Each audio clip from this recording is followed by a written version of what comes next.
What up, peeps? We are back taking a look at NBA 2K22 that is set to release September 10th. And I know we are literally a week away.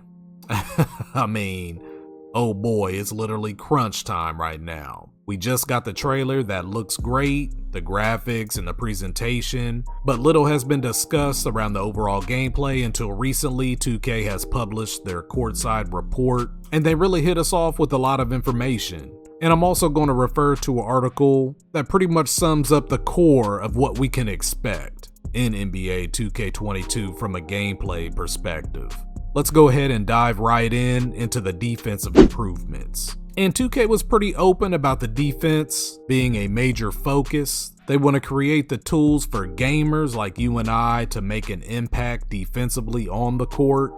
And not just you, but your AI teammates as well, because they have rewritten, and I'm quoting, almost all of the major defensive systems in the game. This includes a completely rebuilt shot, contest, and blocking system. Also a significant update to the fundamental defense rotations, and much more. They also gave us some new examples like several new snatch blocks and volleyball spikes. These are blocking styles that have never happened before. And looking back at the trailer, this block was really dope by Zion.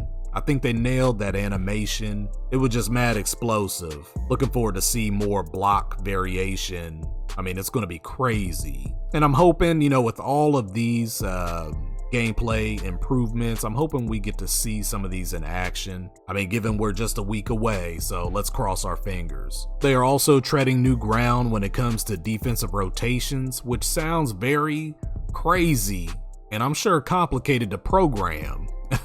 So basically giving both single and double rotations the ability to take away the passing lanes. The AI has been programmed to anticipate, detect, and behave in a certain way, depending on the situation, and they gave some examples on actions like floppy or down screens. And they stated that this is going to help with the overall flow and spacing on both sides of the ball.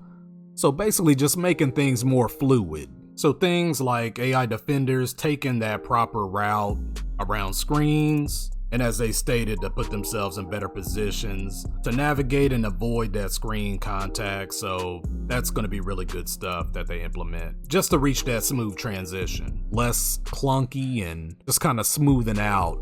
Dribbling has also been improved. Players will experience a unique feel and rhythm when sizing up.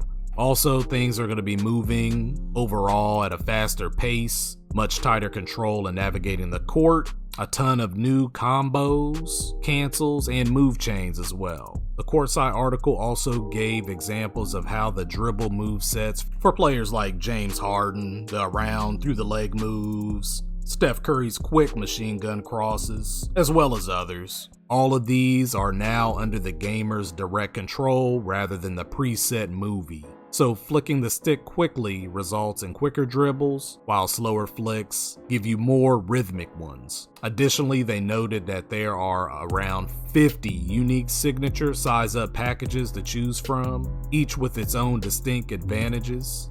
So some good options right here. These packages, 50 is a solid number. So basically overall refinement around the dribbling. I mean, this is good stuff. This is definitely music to my ears. It's hard to stress on how much this is an important part of the game. I mean, super important. It's nice to see 2K to continue to make these strides of improvement in this area. Now on to the post-up play. There have been a lot of upgrades, loads of new content. This includes movement and a new arsenal of back to basket moves. They gave us some examples. I quote, start a post spin by twirling the pro stick, then immediately move to the left stick in the opposite direction for a spin back. RT, R2 fakes that keep you engaged in the post, allowing you to chain multiple fakes together without disengaging. Now, one move that I really want to test is this new disengage face-up move. This is a control that is supposed to help you avoid steals. Now, this is something I will definitely need to master because I'm always getting caught up.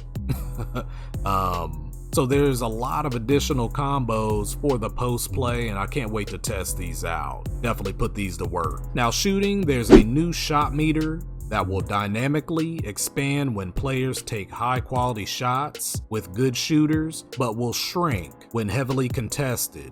Also keep in mind if you're shooting with a low rated shooter or if your player is fatigued.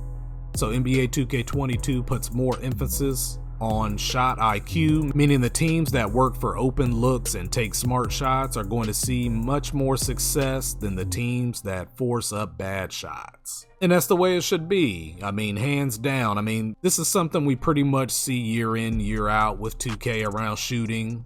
Little tweaks here and there. They are definitely setting the tone though, as far as working for those open shots. Just to get that higher percentage shot, you're gonna have to work for it. On top of that, mastering the shot meter, which can take some time as well. I know I'm not the most consistent with lining things up, but when you're on your game, it could be a wonderful thing. There's been some improvements around finishing at the rim, along with a focus of creating more of a skill gap for finishing at the rim. Players can also completely customize their dunk repertoire with an all-new dunk style creator. Okay, this is pretty cool, and they noted that this is a great feature that allows you to have detailed control over the exact style of your dunk packages and lets you equip more dunks on your player than ever before. I really like this feature. I mean, let us choose how I want to finish. Maybe I'm in a 360 mood, or maybe I want to hit you off with a tomahawk jam. Those options are really good, but we have to keep in mind that this will not come too easy because the revamped blocking system, how timing is just going to be a major key,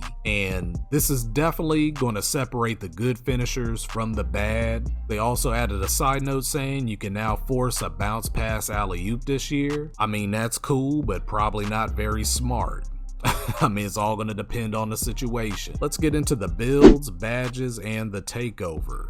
Adjustments to create more balanced builds and an increase of total badge count of 80 offer many ways for players to impact the game. Additionally, NBA 2K22 for PS5 and the Xbox Series X consoles introduce takeover perks, which you can unlock to strengthen your existing takeover abilities. So they made adjustments to the system to create more balanced builds and give incentives for creating all different types of players. They also noted that they went this direction so players will start to see a lot more variety. And I mean, we'll see what happens with this.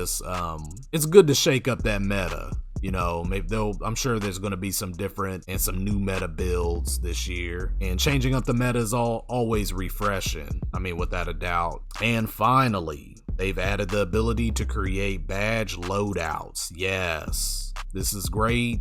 And I'm glad they got this out this year. Just the ability to quickly swap is very convenient for sure. And alright peeps, that is it. Let us know what you think about these new gameplay improvements for NBA 2K22. Feel free to head over to operationsports.com to read the complete article, but this gives you a good idea of what you can expect that's coming up in NBA 2K22. Are you excited about some of these changes? What changes were you expecting? Do you think this is a big improvement overall from last year? Let us know what you think in the comments, and please be sure to like, share, and subscribe, and we will be back with more sports gaming news. Alright peeps, you know what it is. Until next time, Gia.